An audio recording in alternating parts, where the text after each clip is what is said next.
Hi everyone, this is your AI. So I would like to thank my ilan sa mga subscribers ko. Salamat po.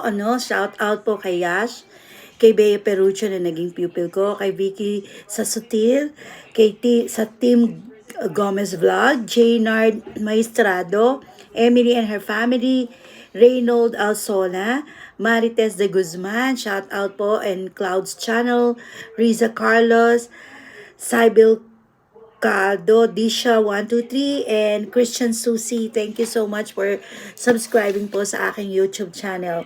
So, manunundo po ako sa school ng aking pamangkin. So, thank you so much for continue subscribing my YouTube channel.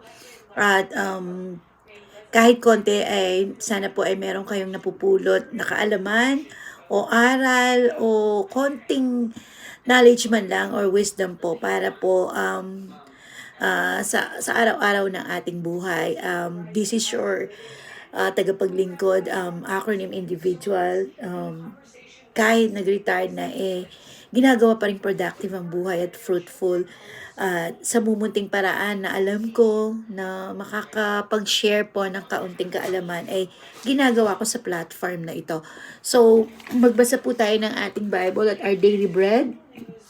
Sabi nga sa Matthew 4 chapter 4 verse 4, man does not live on bread alone but in every word that God speaks. Pagkain spiritual po natin ito, wala namang pong mawawala, and God is giving us the wisdom. So wag po tayong manghihinayang na magbasa kahit isang verse. A verse a day, avad. A verse a day will nourish our spiritual health po. Sana po magawa natin ng paraan, umupo sandali at magbasa kahit buklatin lang po ang ating Bible. No? I have here my Bible with me, yan. So, dati, hindi ko siya binibigyan ng pansin, but nowadays, it's because minsan may gagawin si Lord in God's perfect time, hahaplusin ka niya o tatapikin ka niya. So, wag po nating hayaan na magkasakit pa tayo bago natin ma-realize. It's too late for us. Habang may lakas po tayo, gawin po natin yung mga bagay na kaya pa po natin gawin kesa sa pag po ay tayo ay may nakaratay na sa karamdaman. So, God bless us all. Mabuhay po tayong lahat. Maraming salamat po sa nagsasubscribe. Taos-puso po ako nagpapasalamat. To God be the glory.